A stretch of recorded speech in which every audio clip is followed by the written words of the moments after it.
natin yan ng ano, way down. Yan, kung napapansin nyo, may grind na kasi ano yan, ginagrind ko talaga yung gawa hard box yung bakal. Coated po siya ng ano, ng primer, kaya kailangan siya tanggalin para yung welding mo hindi siya magbulo holes o kaya tumulo pag hinihinang mo. Kaya yan laging ginagawa ko, i-grind ko muna siya para lang matanggal. Ayan, pataas siya, pababa yan na, hindi yan vertical, way down yan ng tira. Kaya naman sa baba yung tatlong stepper kung may one finger dyan. Next video natin, paliwanag natin yan kung para saan yan. Dito muna tayo mag-focus sa mahaba na ito na way down. Ito ang ano, ang harap ng paha ng truck. Ayan guys, mamaya ipakita ko sa inyo kung paano maghinang ng hard box na bakal na pa-way down.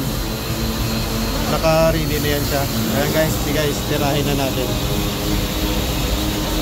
Ayan guys, bago natin tirahin guys yung ating hard box na way down, ito pala yung aking ano, settings. Yung current ko 25.5, tapos yung wire speed ko yan 374, dyan lang yan lalaro, 370, 375.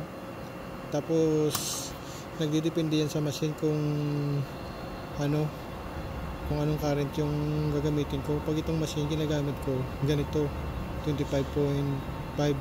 pag sa iba naman 24, tapos yung wire speed 360. Minsan yung iba naman 25, tapos yung wire speed 370. Magkakaiba yung ano, yung settings ko, nagdidepende sa machines. Ayan guys, napaliwanag ko na sa iyo. Tara, tirahin na natin. Let's go man.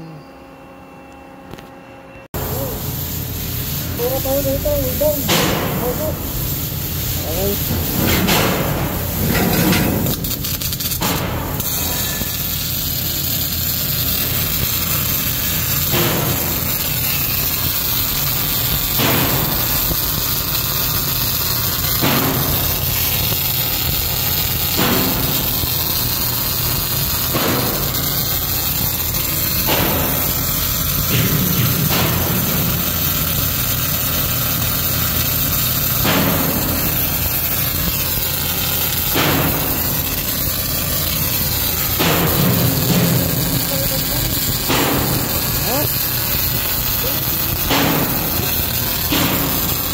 Ano?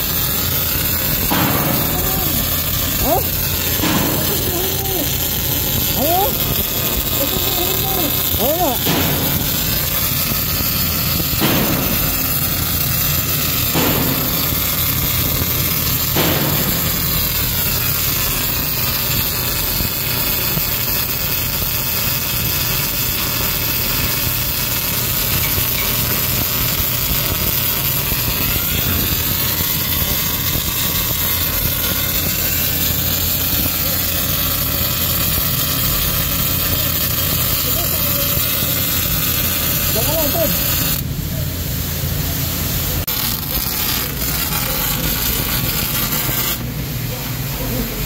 Jangan